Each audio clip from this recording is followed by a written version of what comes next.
Good afternoon, evening, and morning, YouTube, depending on when you view this video. You're watching one of Necrostevo's narrated Wi-Fi battles. This is my 72nd battle. It's a UU match that I had against Poreoticssuperfan, so I hope you all enjoy it. This was a pretty interesting match. I got to use some of my favorite Pokemon in this matchup, those being Magmortar and Amoonguss. I don't know if you all have seen it, but there's this little program going around that's circulating, and it matches up two Pokemon, and it does it all the way through all 649 Pokemon, and through that it helps you purportedly figure out your top 10 Pokemon. But Amoonguss was in there for me, so of course Venusaur was my number one, but I did have more to figure out the other ones. Anyways, though, he starts off with Yanmega, probably expecting me to start off with Uxie to set up Stealth Rocks or something. I wasn't expecting him to protect. Yanmega is actually pretty scary to face in UURU. But since he did protect, he gets a speed boost. I just set up the Stealth Rocks. Since now this is my bulky Uxie, so I carry Thunder Wave on it, and that's going to be very good for slowing him down, because basically right now he's at -1. And then he's going to get another speed boost and get up to +1. But now that he's slow again, that gives me a chance to bring in something to finish him off. I really like Yanmega's design. I only recently trained one, but I haven't had a chance to use it in a battle. But it was interesting to me that they were so low tier, because they seem pretty powerful. You could give it a choice specs and then have a speed boosted, and that would be pretty difficult to work around. But I go out here into my Choco, the Staraptor, and it is carrying the Sharp Beak. I've been playing around with the items I like on it, because I don't like Choice Band or Choice Scarf. I don't like it being locked in on a move, especially when most of the time people just bring in a Steel type to wall the Brave Bird or the Double Edge or the Return or whatever you're using, and I know it gets the close combat to deal with those as well. But here I just brought it in to kind of just wipe out the Yanmega before it got speed boost back up, and that's fine, because I don't like dealing with Yanmega in this match, because he could have run through several of my Pokemon if he had just bug buzzed the Uxie a couple of times. He comes in and brings in Togekiss, and I completely forgot that that thing gets extreme speed, and when I saw that I was thinking, is it a hustle set? Because if it's a hustle set, that'll be kind of easy to work around, and maybe he'll even miss a move or two. I know I always miss moves with Durant using hustle.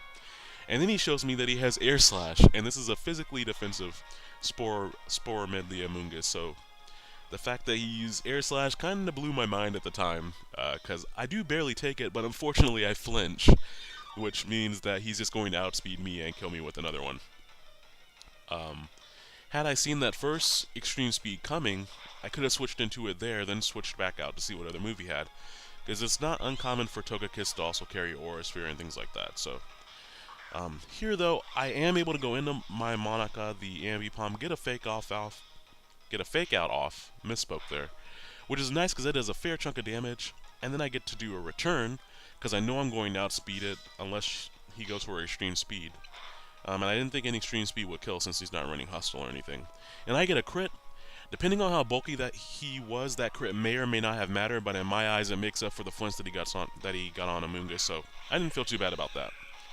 There's always a certain type of fulfillment that I get from getting return hacks, but at the end of the day I would just rather not have bad hacks against me. Sometimes hacks will make a match more interesting, but I don't know.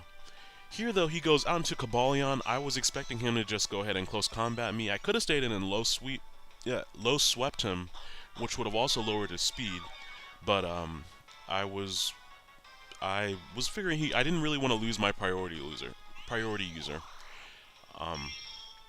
He actually has hidden power Dark, which I found really interesting. Number one, you don't ever see that really on any Pokemon, and number two, after the sword dances, it was interesting to see that as well. I am able to paralyze him though, so now he's slow as balls. Cobalion balls. Where does that expression come from, slow as balls? If balls were rolling downhill, they would be actually pretty fast. But anyways, now that he's slow, I outspeed him with my bulky Uxie, get off a few psychics here just to do a little bit of damage. He gets paralyzed, but it doesn't really matter, because at this point, based on what else he had on his team, I was just leaving in Uxie, kind of just to do a little bit of damage to his team. But he does hit Stone Edge, so If he were to get a crit, that would make up for the paralyzation that he got last time.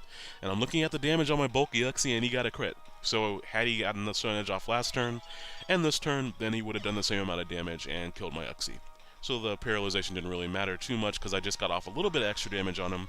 But since I am just going to bring back and hit him on top, go for a fake out, then go for a Mach Punch, that's going to kill him either way, regardless of whether I got that extra damage on him.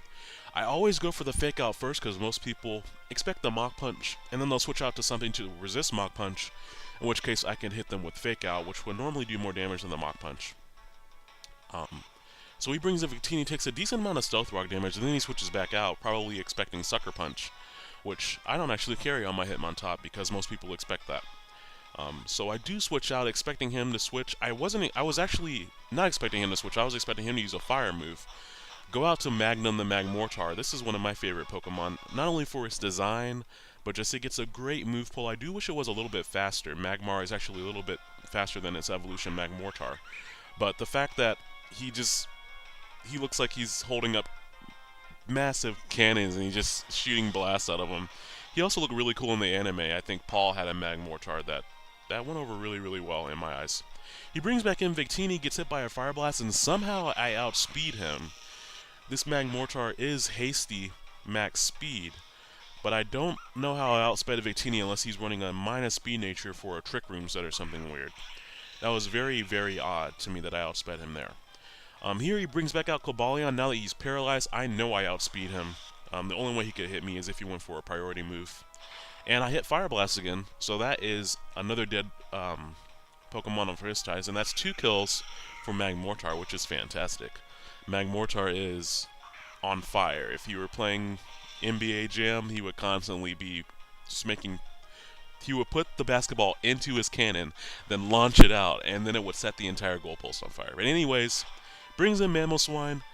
That dies to a Fire Blast as well. I actually thought he might be running the Thick Fat set that recently got released.